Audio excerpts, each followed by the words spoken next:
Hindi song के, तो आप हम चाहेंगे दीदी आप मंच पे आ जाइए। बहुत देर आराम आयुषी दुबे जी आइए ना। लेकिन जब भैया बेटी पर कहले तो दू लाइन हम बेटी पर कहम। थोड़ा सा भैया जब एगो बाप अपना बेटी के बियाह करेला तो बाप कितनो धनवान होको, कितनो लखपति होको, करोड़पति होको, अपन बेटी वाला के जैसे कहल जाला नु समधी वाला के तरफ पूरा हमेशा झुक के रहेला। कतनो दान दहेज दे दो, बस उहे मन में डर रहेला कि कहीं कुछ भूल चूक मत हो जाओ, कहीं हेजा गलती मत हो जाओ, होजा गलती मत हो जाओ। काहे कि हमनी के बहुत ही बड़ा बड़ा घर में नेता विधायक लोग के घर में कार्यक्रम देले बनी जा, आ जहाँ बेटी के बियाह के कार्यक्रम भैया देले बनी जा, ओजा देखे ले जा कि हाँ चाचा बहुत बड़ा विधायक बड़े, बहुत बड़ा नेता बड़े, लेकिन जे दिन बियाह रहेला वो दिन बहुत डर के रहलन, बहुत झुक के रहलन, हमेशा हाथ जोड़ ले रहलन। तब यह कहब कि जब एगो बेटी के बाप बियाह करेला, कन्यादान करेला, तो बहुत ही कतनो कहल जाला बलवान होको, कतनो धनवान होको, लेकिन वो दिन है जलती आग सीने में नहीं डरता सिकंदर से, है जलती आग सीने में नहीं डरता सिकंदर से, मगर हूँ बाप बेटी का डरा रहता हूँ अंदर से। वो दिखती हंसनी सी है, वो कोयल जैसा गाती है, उजाला हर तरफ होता वो जब भी मुस्कुराती है, वो विद्या में विभूषित हो लड़े किसी ही धुरंधर से, मगर हूँ बाप बेटी का डरा रहता हूँ अंदर से। बहुत एक बार ताली आप लोग बजा दीजिए। और एक मैं चाहूंगा कि बेटियों के सम्मान में आ जाते हैं, मैं चाहूंगा कि एक गीत बेटियों के सम्मान में आप दोनों बेटियों के ही मुखारबिन से हो जाए। इस मंच की, इस विवाह महोत्सव की शोभा बढ़ जाएगी, और उस शोभा के लिए मैं चाहूंगा कि ऋषु की सुभिया आप लोग थोड़ा सा, मैं चाहूंगा कि भैया आ जाएंगे। और हम दो लाइन बस आ जा भाई जल्दी। जब एगो बाप अपना बेटी के बियाह करता था, देखियो बाप कैसे कहता, हम ये गीत ना गावेला रही आज के दिन, लेकिन भैया जब बेटी पे कहले तो हमारा मन से आयल कि हम ये गीत सुनाई रहो सबके। Hello hello hello hello hello hello hello hello hello hello hello सामने मॉनिटर में बढ़ा दीजिए भैया। हेलो हेलो हेलो चलिए। देखिए वो बाप अपना बेटी से कहा था समधी के, आओ भैया,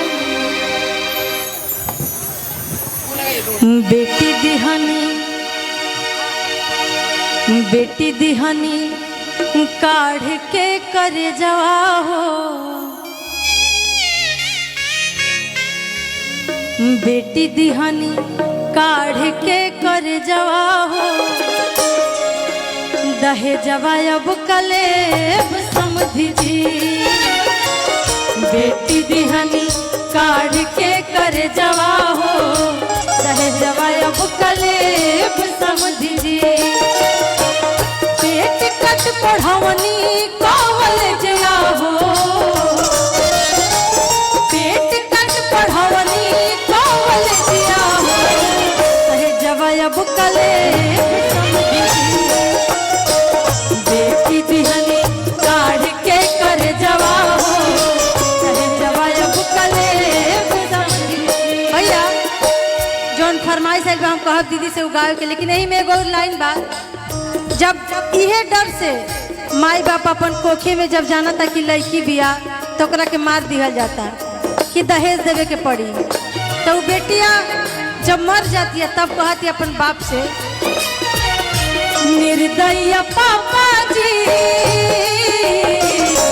गर्भे में मारती हनी, निर्दयी पापा जी गर्भे में मारती हनी। का कहतिया, बेटी दुलरुई के आँखी के तरुई के, बेटी दुलरुई के आँखी के तरुई के,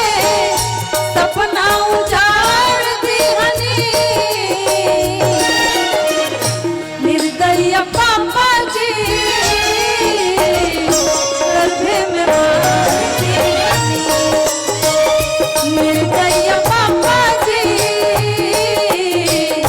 गर्भे में मार दीहनी। एही में देखिए भैया, जब दहेज के चलते एगो लड़की के ससुराल वाला ओकरा के मार दिया जाता, तो बहुत ही पुराना गीत बा। जनती भैया, जनती जे लागी हाथे यारी ये बेटी रखती तोहके कुआं। जनती जे लागी हाथे यारी ये बेटी रखती तोहके कुआं। भले जमाना दी हमरा के गाड़ी रखती तोहके कुआं। भले जमाना दी गाड़ी ये बेटी रखती तोहके कुआं। निर्दयी पापा जी गर्भे में मार दीहनी। निर्दयी पापा जी गर्भे में मार दीहनी। बहुत सुंदर। अब चाहब की जौन के फरमाइश आइल बा वो सुना दीजिए। नहीं मैं ये समझ